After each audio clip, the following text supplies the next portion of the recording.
Bioenergia ekspert Neil Harrison nentis oma sõnavõtus, et Euroopa tervikuna küll täidab aastaks 2020 seatud taastuvenergia 20% osakaalu eesmärgid, aga üksikute riikide lõikes mitte. Ta tõi esile Eesti edusammud taastuvenergia kasutamise vallas ning rõhutas erinevate osapoolte ühistegevuse vajalikkust ja seda, et eksportida tasuks hakkpuidust kõrgema lisaväärtusega tooteid, näiteks pelleteid. In the EU, general trends in the European Union, we're all collectively set a target to hit for renewable energy, and at least 10 of these countries, I believe Estonia is amongst them, will exceed the target for 2020 renewable energy production. Spain and Germany are predicted to have the largest surpluses, but 5 countries are expected not to meet their energy targets. The UK is one of these targets, but perhaps not surprisingly, Italy has the largest deficit in terms of how they will meet their targets. Much of what they look to do will be to buy in renewable energy from overseas. As we've already heard, EU policy has moved away from the production of electricity only from biomass. That is really not an efficient way to use wood. It's almost criminal, and yes, you will have green groups, environmentalists protesting at that, and we often do in the UK for reasons that will become clear. Focusing much more on good quality CHP and biomass for heat, which is 3 times as efficient a use of our raw material, our precious forests, when unlocking energy.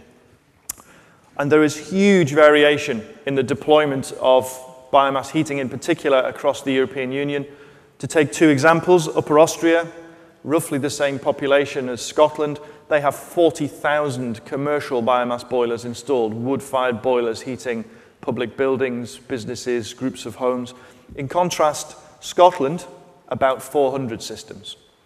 Half of those have been installed in the last 2 years. So the UK, we are really far behind most of the rest of Europe with bioenergy. Keskkonnateabekeskuse metsakorraldusosakonna juhataja Enn Pärt julgustas oma sõnavõtus kõiki pessimiste, et Eestis jagub kütteks sobilikku puitu piisavalt ning valdavalt on ressurss just erametsades. Et andmed selles tabelis siis põhiliselt pärinevad Eurostatilt ja see näitab esimene tabeli osa siis taastuvenergia osakaalu kogu energia lõpptarbimises ja siin ma just võrdlen lähiriike, ma ei hakanud siin kogu Euroopa Liitu tooma, tõin riike, vaid tõin siis lähiriigid ja Euroopa Liit kokku ja selle põhjal me näeme, et Eestis siis seda taastuvenergia osa võrreldes Euroopa Liiduga on küllalt suur, aga samas võrreldes näiteks lähiriikidega on ta üks väiksemaid. Ja ka eesmärk on Eesti võtnud suhteliselt tagasihoidlikud, et kui siin uskuda siis 2010. aasta andmeid, siis Eesti on nagu selle 2020. aasta eesmärgi peaaegu saavutanud. Et miks riik sellised väga tagasihoidlikud nagu eesmärgid on võtnud, seda ma ei oska öelda, et see võiks olla vähemalt selline Läti või Soome tasemel aastaks 2020. Ja teises veerus on siis näidatud, kui palju siis sellest taastuvenergiast moodustab biomass ja jäätmed. Et taastuvenergiaks siis loetakse siis päikseenergia, biomassi ja jäätmetest saadav energia, geotermaal, hüdro- ja tuuleenergia. Ja näeme, et Eestis sisuliselt valdav osa sellest taastuvenergiast tulebki biomassist. Ja tegelikult lähiregiooni riikides ongi, et valdavad ongi biomass ja hüdroenergia ja mingil määral paar protsenti ka tuuleenergiat. No Eestis on see protsent ongi, et valdavalt on siis biomass paar protsenti tuule ja siis ka mingi protsendike või pool hüdro ja mingeid väikseid asju veel. Nii et me näeme et valdav on biomass ja siin ma suutsin ka Eesti ja Soome kohta saada, et kui palju sellest siis on puit. Ja Eestis ongi ka veel sellest biomassist siis valdav osa puit. Et tegelikult teine ka oluline komponent, mis üldse siin vähemalt regioonis on turvas. Majandus- ja Kommunikatsiooniministeeriumi asekantsler Ando Leppimann kinnitas, et Eesti liigub taastuvenergeetika kasutamise osas Euroopa esirinnas. Ta märkis siiski, et just tarbija on see, kes selle tavalisest kallimalt toodetud elektri hinnavahe kinni maksab. Seetõttu toetatakse ainult efektiivset taastuvenergia tootmist. Eesti on olnud hästi edumeelne, kui me vaatame numbreid, et kui meil 2010. aastaks oli eesmärk saavutada 5,1% taastuvelektri osakaalu elektri lõpptarbimises, siis tegelikkus kujunes selliseks, et see ületati peaaegu kahekordselt, et taastuvelektrit toodeti 9,7% siis Eesti elektri lõpptarbimisest. Ja kui me vaatame siit edasi, vaatame uusi eesmärke, mis on uue taastuvenergia direktiiviga meile sätestatud, siis võib öelda niimoodi, et me tegelikult liigume väga ennaktempos, mis kindlasti on hea selles mõttes, et me täidame Euroopa Liidu ees võetud kohustusi oma eesmärkide osas ja praegune tunnetus, vaadates sellist taastuvelektri tootmist ja ka taastuvenergia tootmist on see, et me praktiliselt saavutame oma 2020. aasta eesmärgi juba 2015. aastal. Biomassist elektri tootmist saab toetada siis, kui ta täidab vähemalt 40% kasuteguri nõuet. Et taaskord me teame, et näiteks Narva elektrijaamadesse ehitatakse uut energiablokki, mis on võimeline kasutama ka 50% ulatuses biomassi.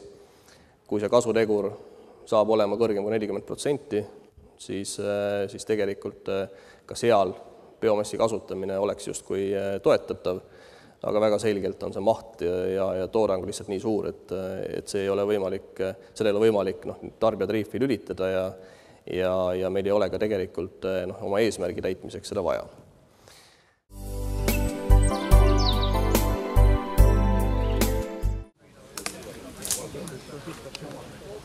Et väga hästi saab tööd ka teha ainult kahe konksuga.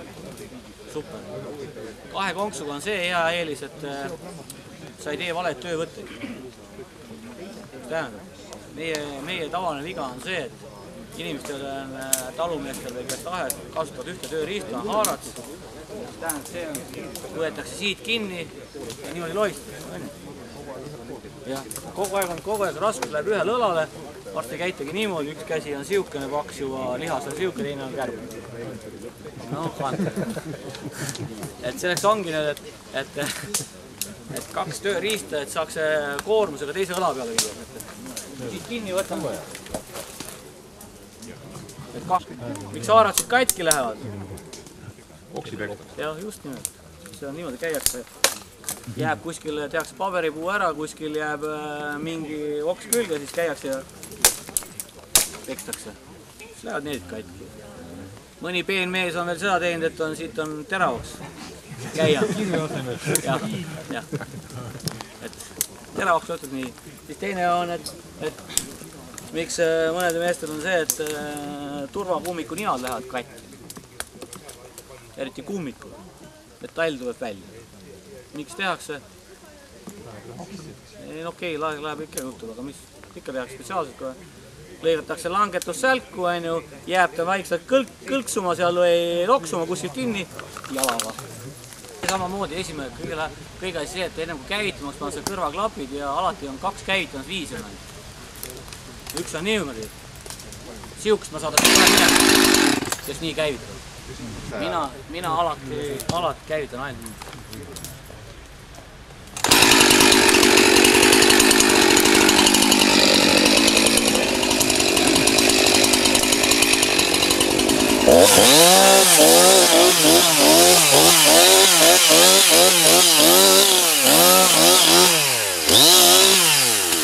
Seda ütlesin ka, eriti nüüd see kuuskade puhul, kui olete, alati laasimine toimub ainult ülevalt alla. Siukest laasimist. Kett on liiga terav. Niimoodi olla ei tohi. Selle sael, selle plae ülemine veerand, sellega ühtegi lõiget teha ei tohi. Kui see vastu läheb kuskile, siis tuleb kohe ära. Siis on pöördes või? Olete näinud, kellel on?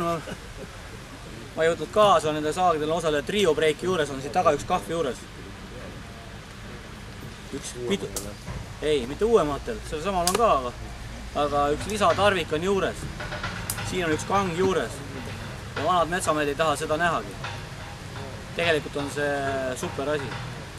Näete, kui siukest asendis hakkab mul saaga näkku tulema, siis näete, millal peal läheb pidur. Kui see tagumine trio break on juures, siis see pidur läheb peale siukse asendis juba. Aga miks seda ei taheta, on see, et no, ei jää, et ei jää absoluutselt, et rohkem on lukust kui töötajate. Ei ole, see on su enda viga, siis sa kasutad valet töövõttu. Kui sa hakkad laasima niimoodi, et saag on sinust taga, siis läheb peale. Laasitakse alati niimoodi, et saag on sinu ees. Ja mitte, seda arvasin mina samamoodi, et kui ta peal on, et siis selle ma viskas kindlasti maha. See on väga super asi.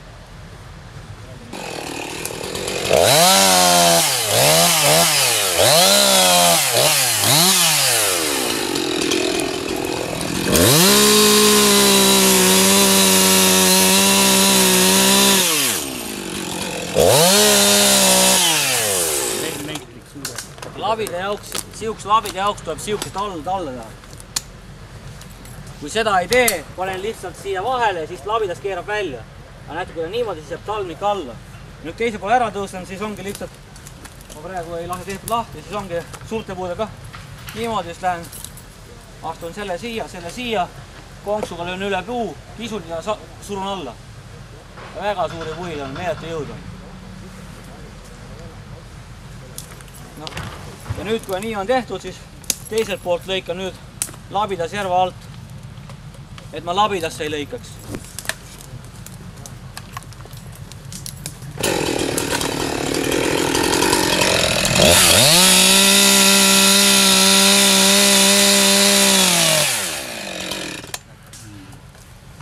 Ja selle siukse lõike idee on see, et kahel tasapinnal lõikan, siis need näppude vaheline osa hoiab puud paigal, ta ei hakka veel minema. Ma saan kõik operatsioonid ära teha. Kui ma tagant otse lõikan, nii kui suurem osa teist kindlasti lõikab, siis üks hetk tuleb tuul tagant, vajutab kinni, ei saagi midagi teha. Ja nüüd jätame see peale.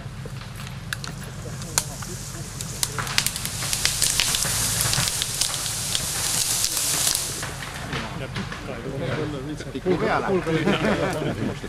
nüüd ongi see, et siis kindlasti selle, lihtne näide on see, et ma ütlen, et see langetus seal, kui nurk peaks olema 60–90 kraadi. Ja kui on piisavalt hea nurk tehtud, siis näete, näide ongi see, et puu kukub maha ja pideribast on näete veel kännu peal kinni. Kui see nurk on liiga väikene, lõiked lähevad ennem kokku, murrab selle pideriba katki ja puu võib oma suunda muuta. Pideriba on tõlgu väga hea. Igat pidi väikse puu.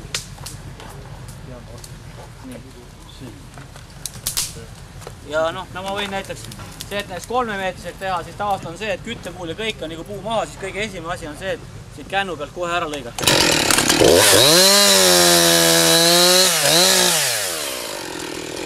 Siis on miukest mõõdulindi otsa, keegi kasutab mõõdulinti, siis mina kasutan ainult siukest otsa. Seda 2 kihkaga? Jah. Selle asja eelis on see, et kiiruse vahel. Selle võtan otsas kinni lihtsalt näete ja ongi kinni. Võelge see teine ots, mis on keerate, noh maitsus oli vajeld, ma ei taha öelda, minul meeldib see. Teist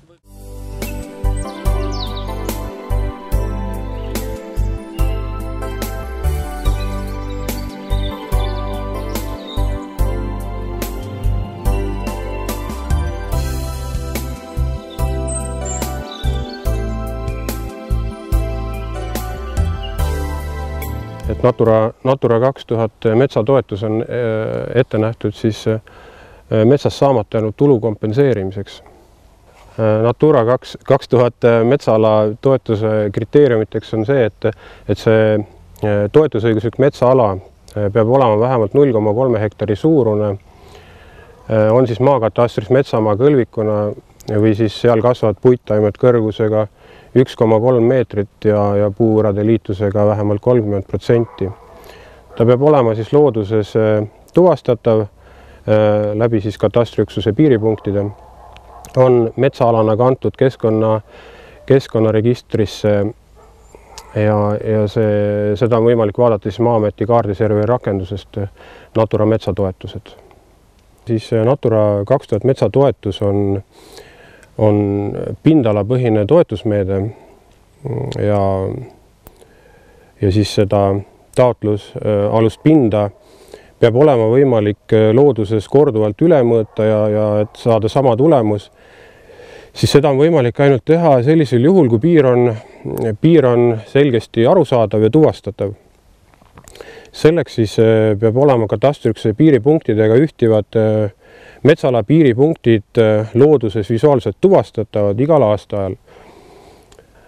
Kõige paremini sobib selleks visiiritikk, mille külge siis on seotud metsamärke lint või tähistatud lisaks metsamärke värviga. Natura 2000 metsatoetuse sagedamini esinevateks probleemideks on, et katastriüksuse piirimärk ei ole visuaalselt tuvastatav ja ka lisatähistus puudub.